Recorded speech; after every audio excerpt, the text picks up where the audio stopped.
Welcome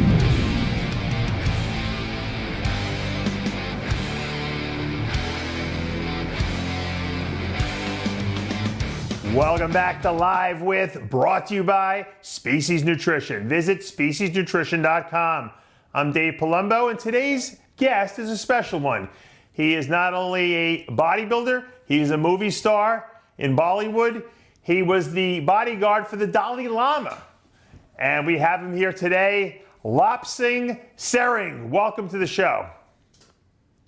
Thank you, Dave. Thank you. It's an honor to be on your amazing show. Thank you. I like the fact that you're a bodybuilder. I love that you're a movie star, but you know what? The thing that kind of interested me the most about your resume is that you were the bodyguard for a while to the Dalai Lama. How the hell did that happen? How'd that come about? It's just that I was lucky. I'm pretty well known in the Tibetan community, and we all look up to His Holiness the Dalai Lama as the God. So when the office asked me in India and in the United States to be there for His Holiness, that was a big honor. So I said, definitely, it was a big honor to me to be there for His Holiness. Now, you bring up a good point. Now, the Dalai Lama, they consider to be a god. Now, how do you get chosen to be the Dalai Lama? Is there a process that you have to go through? His Holiness is the reincarnation of the God of compassion, Avalokita. Right. So he's this Dalai Lama is the 14th Dalai Lama. He's reincarnated, His Holiness the 14th Dalai Lama. Mm-hmm. So he's reincarnated. It goes through a huge process. So he was reincarnated in Tibet long time back as the 14th Dalai Lama. Now, how do they determine who the next Dalai Lama is? Is it like your next? Is it in the family? Does it run, or do people get selected? No, it's a huge process, Dave. It's like very religious. Tibet is very obviously very, very spiritual, and it's going through huge monasteries, and it goes through. You have to select. It's not easy. There's a movie actually done by Martin Scorsese. I was supposed to be in it actually, but he did a movie called Kundun, the great Martin Scorsese. So in that, he tells a little bit about the process. But as a kid, he's reincarnated. He's chosen. It's a huge process. Now, when you're the Dalai Lama's bodyguard, and obviously the Dalai Lama is a very important person in Tibetan culture, if someone were to come out of nowhere with a gun to shoot the Dalai Lama, would you actually throw your body in front of him and act like a shield to block the bullet? See, His Holiness is the God of compassion. People love him. All over the world, he's the most popular person. But there are a lot of crazy people, Dave. There are a lot Chinese is kind of strange. He's like the God, but they call him devil. It's kind of LOL, funny. But there are a lot of crazy people there. Definitely, if anything, if it's not going to happen, but I will throw my life for His Holiness. That's not even a thought, Right. What I want to bring out is a very important job, because you have to protect this guy's life. Absolutely. It's an honor, and His Holiness is for us Tibetans everything. Right. I mean, he's everything. He's like, he's up there for us. He's like Trump, Obama, and Pope and Jesus Christ, everything mixed together. Gotcha. So yeah, that's the pinnacle of pinnacles. Now let me ask you. You grew up in India, right outside of India. I think you were born. You told me, right? And you, when did you get interested in bodybuilding and building your physique? What age did that start? Very young, Dave. I was before I was a martial artist. I was very good in martial art. I kind of went to black belt. Bruce, the Bruce Lee fever, right? Sure. So I was very much into martial arts and all that. And then I was very good in soccer. But then I saw Rocky 2 with Stallone. Right. Rocky 2. Yeah. The one, he's pretty huge. Rocky 2 I saw, and then I saw Steve Reeves. Steve Reeves had a certain. See, I won my show because there were a lot of guys bigger than me, but I was very symmetric. I was the most complete, symmetry and proportion. So I saw Steve Reeves as Hercules. So when I saw Steve Reeves in one of the photos in Nepal and India, I said, wow, that's a flick. And then I saw Rocky 2 with Stallone, which Stallone later on met, long time later I met him in LA. But this is like, I saw him in Rocky 2, it's like, that inspired me. So I had a guy who was a wrestler. He was like a guru in Nepal. He used to sell rice, and behind he made a homemade gym. So he liked me a lot, and he invited me backstage, and that's how I started. I got the bug. Gotcha. So you started training and everything like that, and then at what I point? started training. Yeah, what point did you want to compete? At what point did you say, I'm going to do a bodybuilding show? Okay, all right, that's a strange story. I went to a show in Hunter College in New York a long time back. This is like 80s, early. Now, how did you get to New York from Tibet and India? How did you wind up in New York? I was invited by a UCLA a professor who saw me. He said, "You have a lot of potential, Lobsang." I was a very young kid. He said, "You have a lot," and he invited me to LA to study. Okay. And in LA, when I came to study in LA, then it's strange. I was working at KFC before, and then later I did a thing, meeting to be a bodyguard for a rich screenwriter in LA, and I got that. It was strange.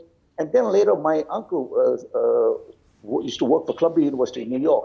So that's how I landed up in New York City. And my connection with bodybuilding is I went to see a small local bodybuilding show in Hunter College, and I saw all the big guys. I saw all those guys upstairs on stage.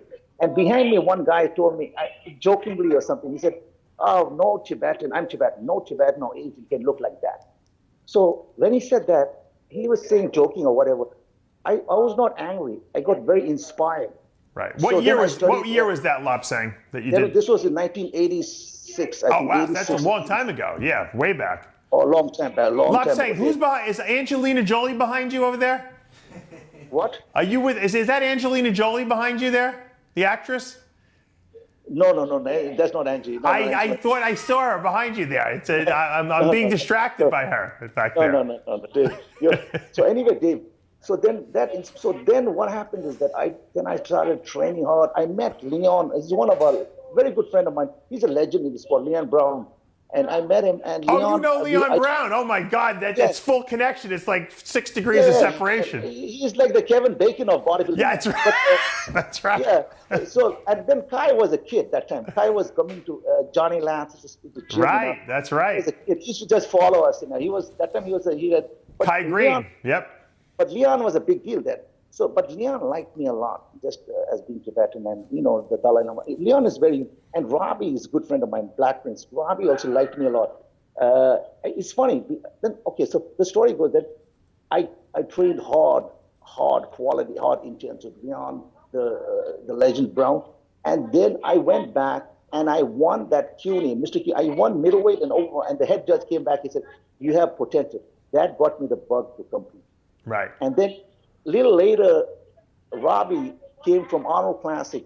This is in '88 to train for Night of Champ. He was looking okay himself, and I was getting ready for Empire State Champion.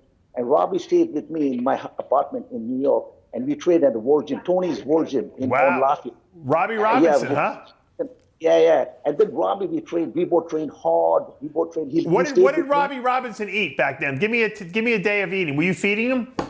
Yeah, that's a good question because I'm a nutritionist, but I learned more from looking at Robbie eating. I learned more from Robbie than my degree. Right. So Robbie is very, very scientific. He's very meticulous scientist. He's a walking encyclopedia of nutrition. Yeah. So he nearly won Night of Champions. Phil Hill won that year. I remember that show. And I won my CUNY that show. So it was amazing. That year it was '88. I remember. Was Robbie giving you some posing tips? Yeah, that time we did the posing, the whole 9 yards. We did. Was he running you through the poses? Was he working with you on the posing for your posing? Oh, Robbie is the kind of person like he lets me do my thing, but he says just do it, and then just do it. We just train like animals, and then when I do the posing, he looks and then he says, "Good," You know what I mean? And then we go move forward. Yeah. It's just a blessing. That's awesome. So what made you decide to stop competing in bodybuilding? When did you stop? No, I competed. What's funny is that after I won my shows in New York, I was the king of Nepal's son was my fan. So he wanted their country wants to get gold medal, America gets a lot of gold medals, so it's taken for granted. But Nepal is a small country. They don't get gold medal. So I'm actually an American citizen, but the king of Nepal's son invited me to compete for them for gold medal for the SAF Games, South Asian Championship in Maldives. So, but I told him I'm American citizen. So it's like Michael Phelps going to compete for them. He said, "Don't worry." And here, King's son and the chief, the health minister. So That's in good one day, connection, yeah. I got the passport. I went to Singapore, Nepal, and I competed for SAF games. That was my first international game.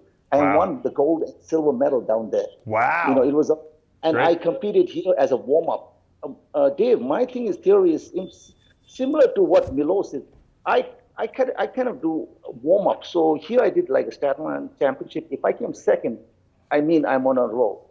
You know what I mean? That Right. means I could do damage in other things. So here I did a warm up show in New York, and then I went. And then strangely sad thing, Dave, is that I realized in the New York Times that time there was a massacre of the king and his son. I was shocked. Their same son, my friend, they were killed before I went there.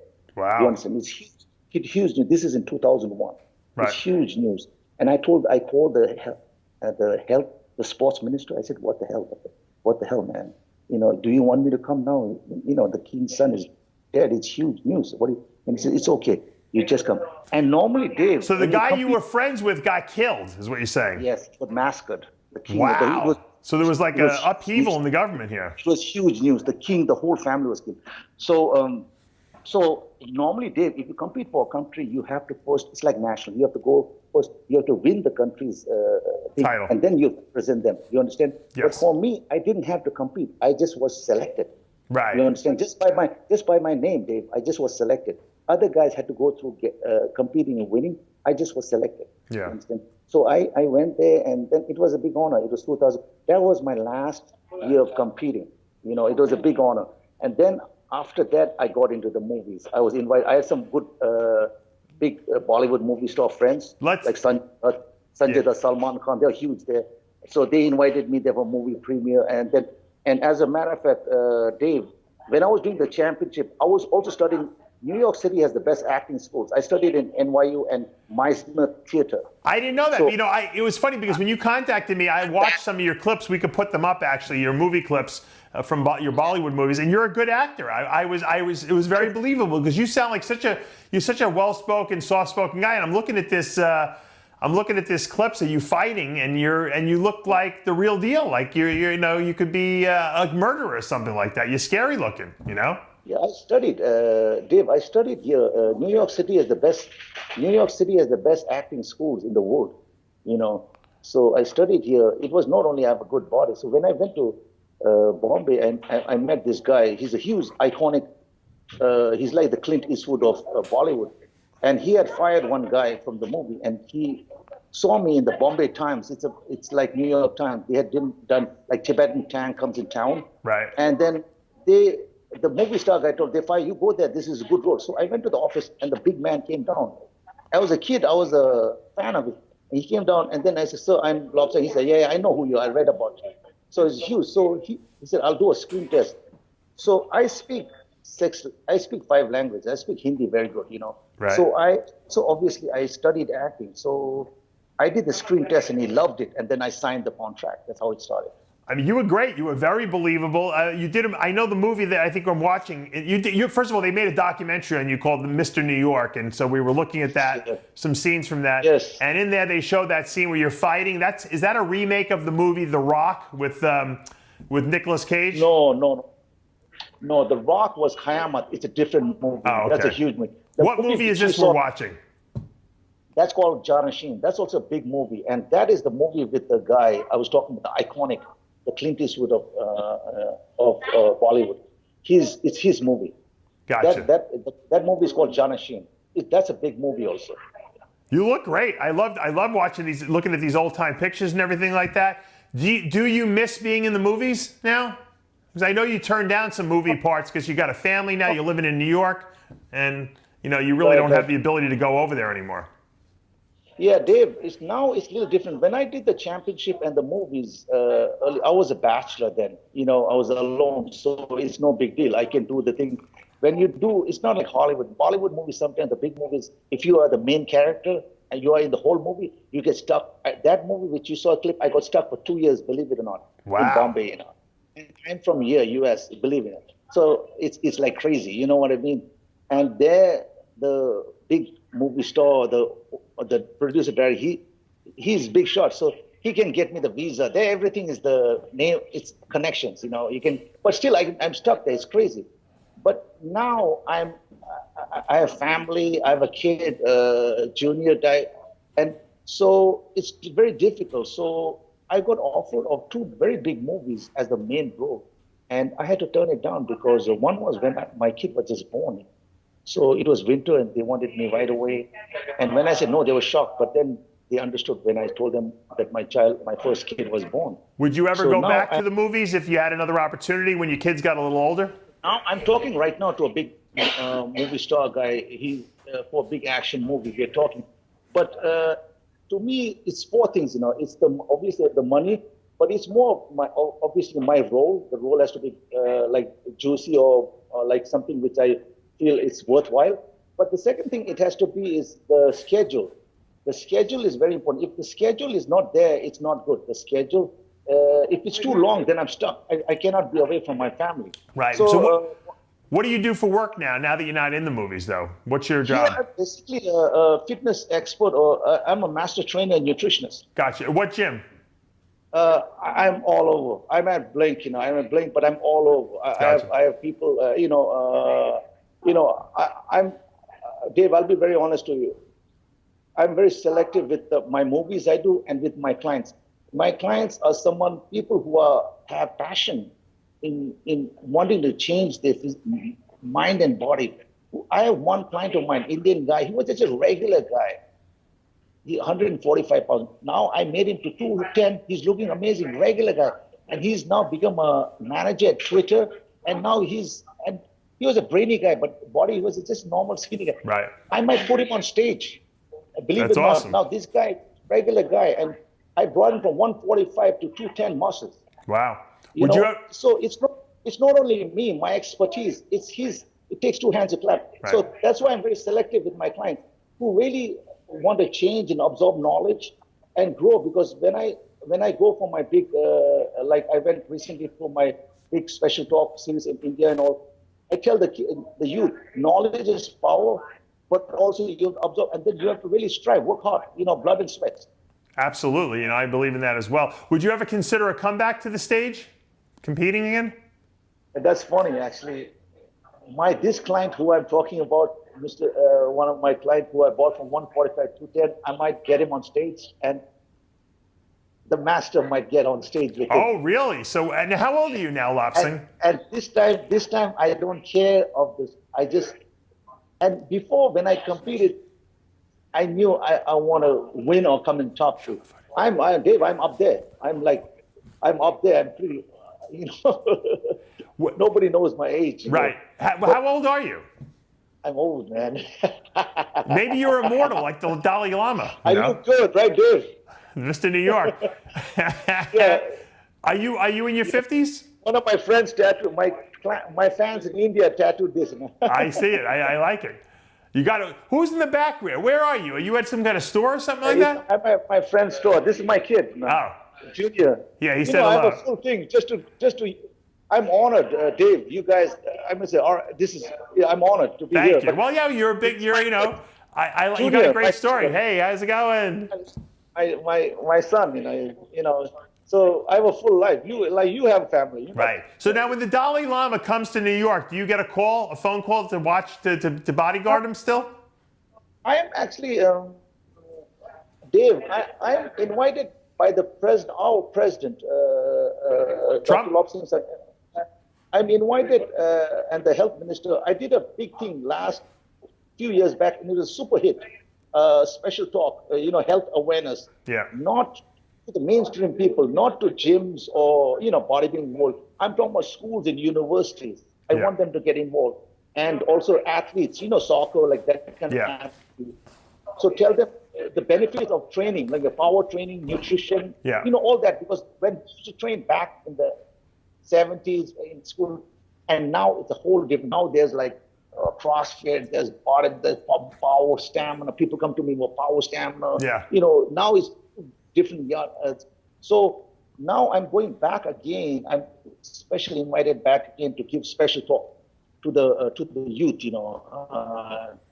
And also it's funny is that when I give to the youth, older people came, and I then one of the news people said, what happened? Oh, I said, I'm aiming to youth. But as I said, your body is your temple. Absolutely. You need to keep it clean. So the LOPSANG quality expertise is not only for the youth, it's for all. Well, LOPSANG, thank you so much for taking time out of your schedule. You had a very, very interesting life between the movies you've done, the bodybuilding, the guarding the Dalai Lama. Dave, something about the meiosis thing, about the insulin thing. You told me you said you agree with the insulin with Milos on the insulin protocol. I agree with Milos. Number one thing, Milos has been around. Believe me, I respect him. He's been a top athlete. His physique similar to my symmetric proportion. But what he says, I've tried insulin, Humulin. Insulin, if it's done, it's good. It's dangerous, but it's good. It really creates. It's huge. You don't need juice, and it's good. I 100%, 110% agree with Milos what he's saying about insulin. All right. Well, I really do. And Milos will be happy to hear that you're in agreement with him on the insulin. Do you do insulin? Do you use insulin? Yep. You do. Do you use it like Milos does, or do you use it like differently? Not as not as scientific as Milos. Yeah. But mine is more like the intelligent mind insulin. It says I do Humulin, I don't overdo. See, you got to understand, Dave, key to success in life is balance. Every balance. In training, when I say train, proper technique, intense, and then nutrition, supplement, and whatever you use, you have to be balanced.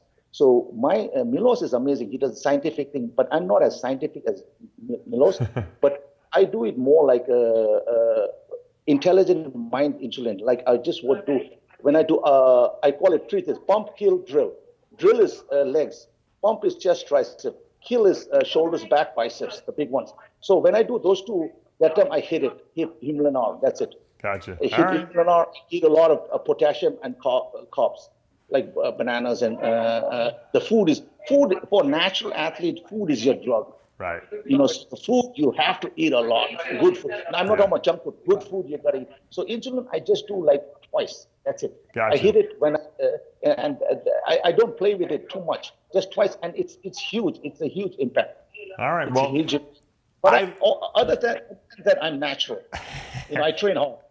So you don't use any other drugs. That's your only drug. No. Okay. No. Just insulin. That's it. All right. Nothing else. Well, I don't use anything. You look great for whatever you are. You might be 90, 100 years old. We don't know, but that's a mystery that we'll have to try to solve somewhere down the road. If you decide to hop on stage again, you got to let us know so we can follow that road to the bodybuilding stage again. Dave, I will be back on stage, and you'll be the first one to know. We need to see if you're going to be Mr. New York again. You got to defend your title, right?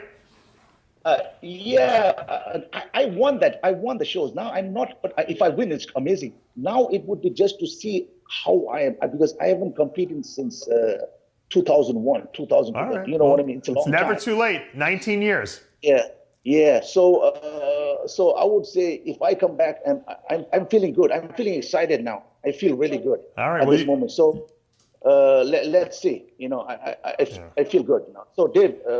You will be first one to know. All right. You look great. Thank you for the interview, and good luck in the future. And like I said, keep us updated if you're going to get on stage. And if the Dalai Lama comes to town, let us know.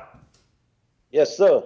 All right, my friend. Thank you. LOPSANG.MR.NEW. That is our guest for today, and I want to thank him for coming on the show and sharing his life with us. For now, we're out of time. I'm Dave Palumbo. We'll see you next time. Thank you.